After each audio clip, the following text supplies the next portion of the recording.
ಸ್ನೇಹಿತರೆ, ನಾವೀಗ ನಂದಿ ಬೆಟ್ಟದಲ್ಲಿರ್ತಕ್ಕಂತಹ ಶ್ರೀ ಗವಿ ವೀರಭದ್ರ ಸ್ವಾಮಿಯ ದೇವಾಲಯದ ಮುಂದುಗಡೆ ಇದ್ದೀವಿ.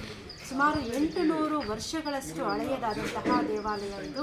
ನಮಗೆಲ್ಲ ಗೊತ್ತಿರೋ ಹಾಗೆ ಟಿಪ್ಪು ಸುಲ್ತಾನ್ ಹೈದರಾಲಿ ಕೂಡ ಈ ಒಂದು ಜಾಗದಲ್ಲಿ ತುಂಬ ಒಂದು ಪ್ರಸಿದ್ಧಿಯನ್ನು ಮಾಡಿದ್ರು. ಹಾಗೆಯೇ ಇಲ್ಲಿ ತಮ್ಮದೇ ಆದಂತಹ ಬೇಸಿಗೆ ಅರಮನೆಯನ್ನು ನಿರ್ಮಾಣ ಮಾಡಿಕೊಂಡು ಸುಮಾರು ವರ್ಷಗಳ ಕಾಲ ಈ ಒಂದು ಜಾಗಕ್ಕೆ ತುಂಬಾ ಕೊಡುಗೆಯನ್ನು ಕೊಟ್ಟಿದ್ದಾರೆ.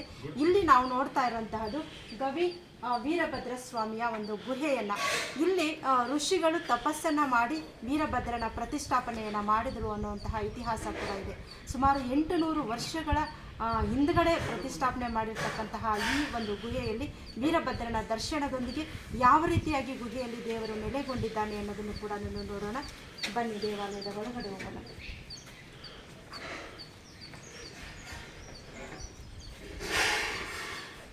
ಇದು ಕಂಪ್ಲೀಟಾಗಿ ಕಲ್ಲಿರುವಂತಹ ಒಂದು ಗುಹೆ ಇದು. ಇದನ್ನು ಇತ್ತೀಚೆಗೆ ಒಂದು ಗ್ರಾನೈಟನ್ನು ಹಾಕಿ ಮಾಡಿದ್ದಾರೆ. ಅದಾದ ನಾವು ಗುಹೆಯ ಒಳಗಡೆ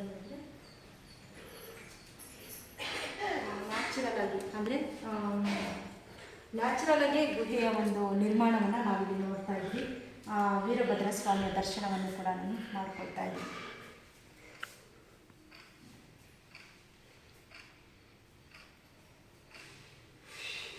ತುಂಬಾ ಒಂದು ಅದ್ಭುತವಾದಂತಹ ತಂಪಾದಂತಹ ಮನಸ್ಸಿಗೆ ತುಂಬಾ ಖುಷಿ ಕೊಡುವಂತಹ ವೀರಭದ್ರ ಸ್ವಾಮಿಯ ಸನ್ನಿಧಿಯನ್ನು ನೋಡ್ತಾ ಇದ್ದೀವಿ ನಾವೀಗ.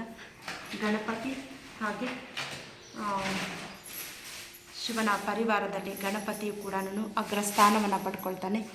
ಪಾರ್ವತಿ ವೀರಭದ್ರನ ಜೊತೆಗೆ ನೆಲೆಸಿರ್ತಕ್ಕಂತಹ ನಂದಿ ಸಮೇತ. ವಿಶೇಷವಾಗಿ ನಾವು 3 ನಂದಿಗಳನ್ನು ಭಗವಂತನ ಮುಂದುಗಡೆ ಇರತಕ್ಕಂತಹದನ್ನು ನೋಡ್ತೀವಿ. ವೀರಭದ್ರನ ದೇವಾಲಯ ಗುಹೆ ಇದು. ನ್ಯಾಚುರಲ್ ಆಗಿ ನಿರ್ಮಾಣ ಆಗಿರ್ತಕ್ಕಂತಹ ಗುಹೆ. ಹಾಗೆ ನಾವು ಬಲಗಡೆಯನ್ನು ತಿರ್ಕೊಂಡಾಗ ಶಿವಲಿಂಗ ರೂಪವನ್ನು ಕೂಡ ನೋಡ್ತೀವಿ. ಭದ್ರಕಾಳಿ